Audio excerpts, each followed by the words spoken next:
y'all. Surprise, man. Today, well, kind of, it's not nighttime yet, so I'm recording this at like 6:30. So today, I know you've seen thousands, maybe even hundreds of preview and predictions for WWE's own Clash at the Castle 2024 in Glasgow, Scotland. But, as I always say, it's time for the real review. More the preview. More of the real preview, the true predictions, where we will talk about trace, whatever you want to call it, thrice, whatever you want to use, Three Musketeers, Three Amigos. We will be talking about three things as we go down the list of these 5 matches. We will be talking about, obviously, who's in the match, who we think is going to win, and why. But first, to start it off, before I get into the matches, a little quick side note I wanted to add, cold open, whatever you want to call it. I am loving this. Not only that they're going overseas so we get different crowds and they chant different things and there's a different culture and different vibe. So that really makes the PLEs feel that much different. Is when you bring it to different countries and cities or states and it's a different atmosphere. So it gives us some variety in just how the crowd is going to sound. And until the crowd is gone, we know, as what happened with COVID, you never know, or you may have known, but it really started hitting you how important a crowd is. Because once you see crowds like Backlash or France, and Scotland seems to be doing well, as for I actually already saw SmackDown, they seem to be a good crowd. Like, it's really bringing some versatility, diversity, whatever you want to call it, in the fan base, because as we know, some countries are more hardcore fans.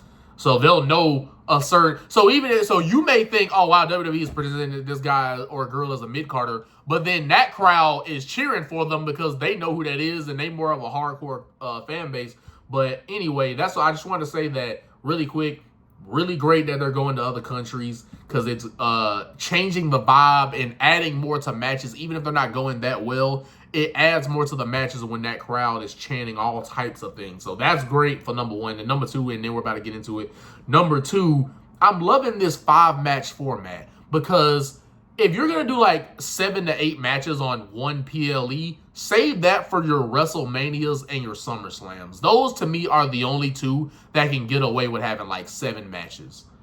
Once you start getting 7, maybe 8, maybe 8 matches, those should only be reserved for SummerSlam and WrestleMania, which, as we know, in 2 years, we're about to have a 2-night SummerSlam. So they're going to be able to do probably 7 matches on the first night, 7 matches the other night, or 6 matches the other night.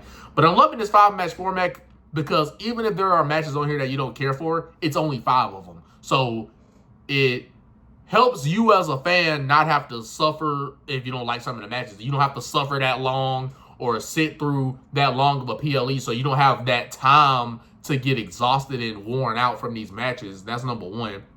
And then number two, not only do you have that time to you don't have that time to just truly get worn out, but number two, it gives the wrestlers and performers, these athletes that are working hard as entertainers and putting on a show for us, it gives them time to do exactly that, put on a great show. Because a lot of matches, they're not that good. I know some of you probably already skipping through the video, like, come on, get to the point. I'm sorry. But I know sometimes, as a performer, you're like, dang, man, I worked so hard to get in shape and to stay in shape and to get to the point where I can, have great matches. But I can't have those great matches because when we're on the PLE, they're only 9 minutes. We're only getting 9 to maybe 11-minute matches, which you can still do a lot of good in that time.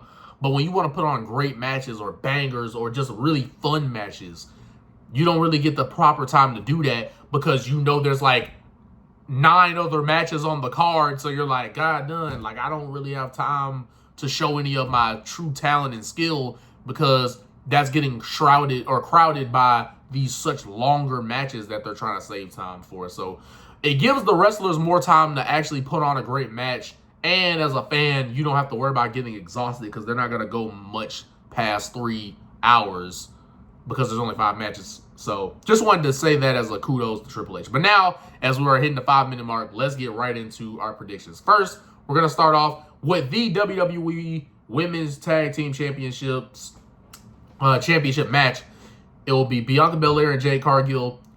It's interesting that they don't have a tag name yet, considering how well they go together. But versus Alba Fire and Isla Dawn or Unholy Union versus Shayna Baszler and Zoe Stark. Shayna Baszler and Zoe Stark. Zoe Stark, if she had more personality and maybe could find a way to be more believable, I actually don't mind her and Shayna together, even though I know a lot of these people they throw together. I mean, Shayna has had a lot of tag partners. I think she's had, like, if I'm not mistaken, I think Shayna had either her or Natalya. Raquel didn't have that many, but they have to have the record for like most tag partners in history. Because if I'm not mistaken, Shayna Baszler has been tag team champions and or partners with Natalya, or even if they didn't become champions, she's been partners with Natalya, Ronda Rousey, Nia Jax. Remember during the pandemic era, Nia Jax she was tag champions with. And now Zoe Stark. Like, she has been, shout out to Shayna, a trooper, because she has had so many tag partners. But anyway, that's number one, who is in the match. Number two, who do we think is going to win?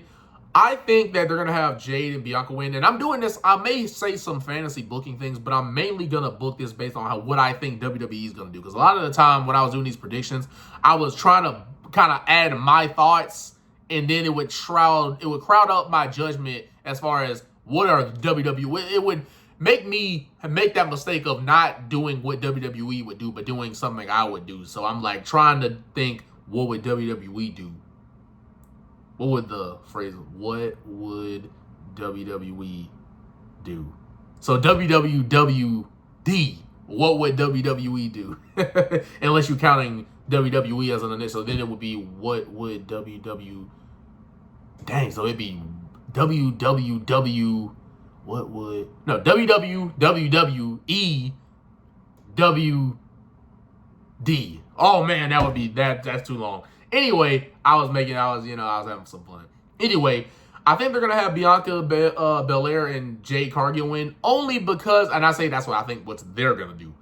It's because, man, I wouldn't mind if they maybe had Alba Fire and Isla Dawn maybe pin Zoe Stark and they win the tag championships that way, because that way you can protect the champions.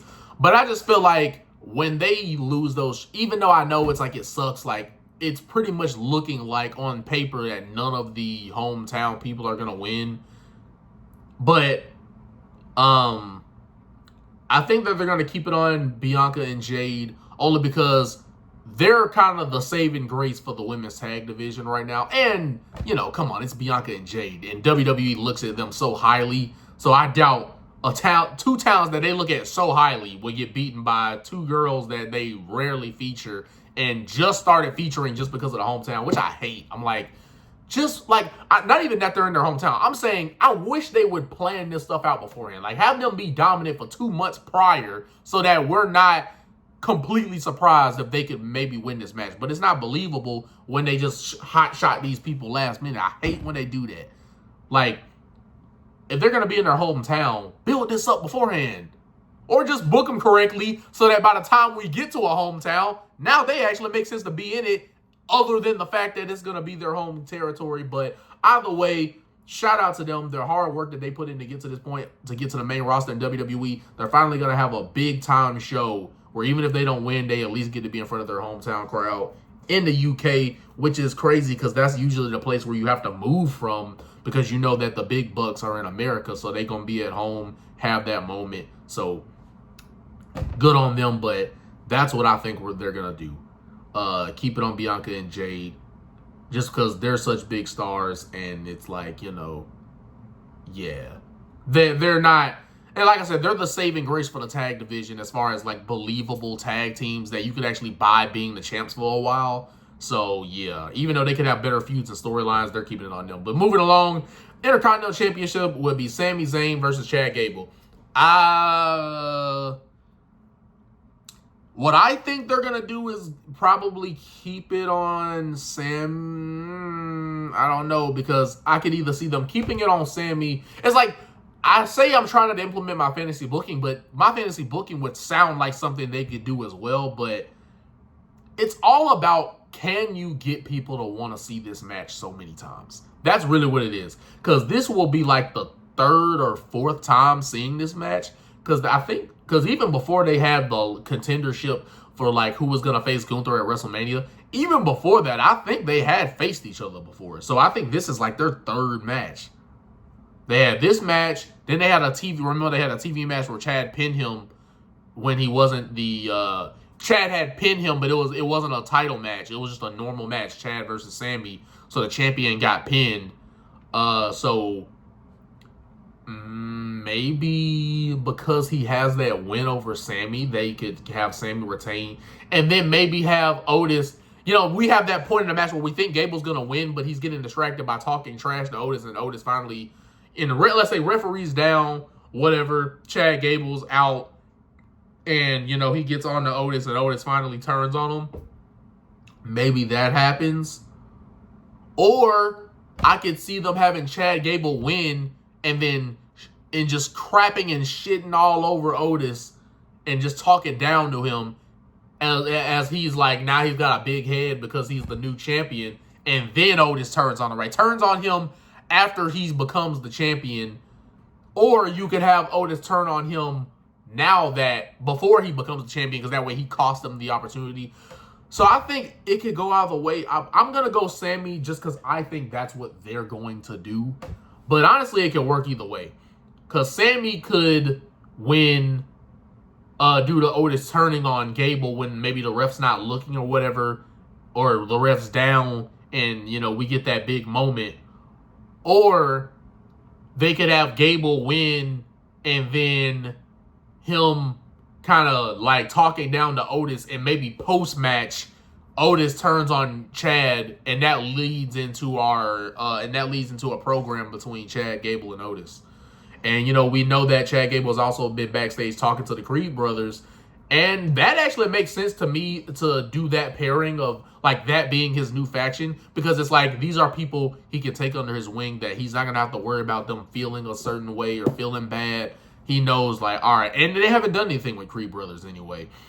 And they kind of match Chad Gable as far as just those crazy freaking athletes that can do all these, you know, nice flips and moves for their size. And Chad Gable can lift a lot for his size. So it kind of, as a styles clash, they would work together. So, yeah, I can see them doing that.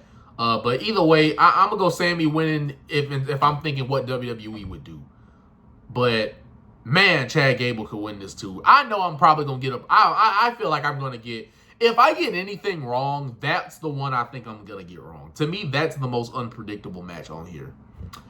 All right, WWE Women's Championship match, Bayley versus Piper Niven. Piper Niven is a beast, but again, one of those, I wish they were booking her up like a beast 3 months earlier so that by the time we get to this match, it's more believable that she had beat her. But we all know Bayley is probably going to be the babyface going into SummerSlam versus Nia Jax, since the Queen of the Ring and the King of the Ring get an automatic world title shot. And we're going to do classic babyface heel match here. So because of the things that are also aligned for SummerSlam, that also will make some of these matches kind of predictable. But I'm going with Bayley, but I do think it is going to be a good match because, like I said, Piper's a freaking beast, especially if you've seen any of her highlights on the independent scene.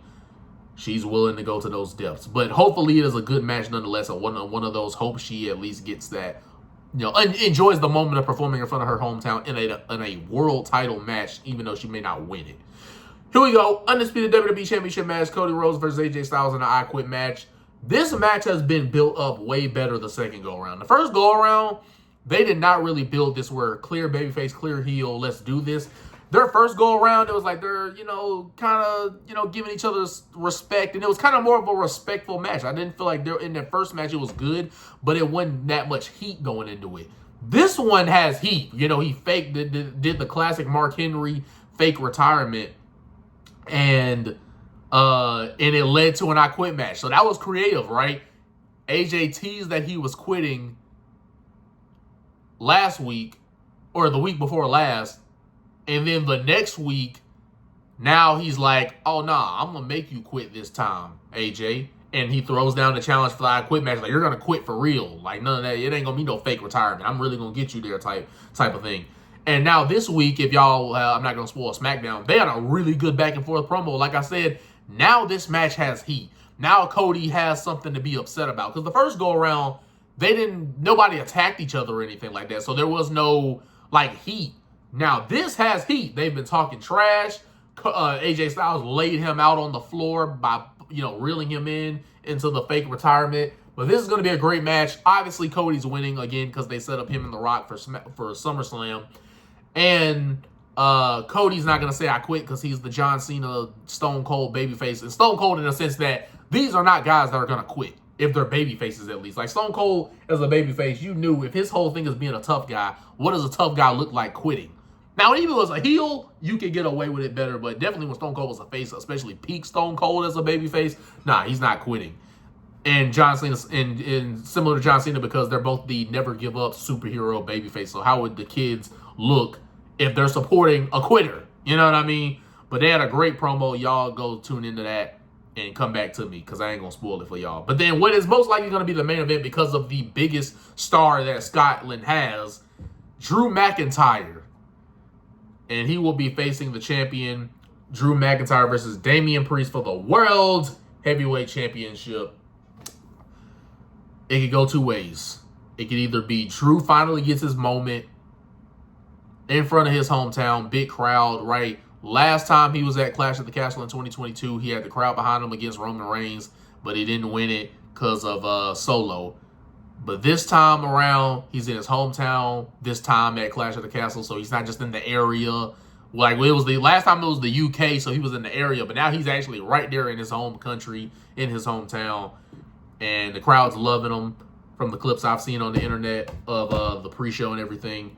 And yeah, so they're loving it. They're feeling Drew McIntyre. But if I had to go again, what I think WWE is going to do, I think they're going to have CM Punk cost them because that's the bigger story. And WWE will always, especially in the Triple H era, they're always going to go bigger on the story, bro.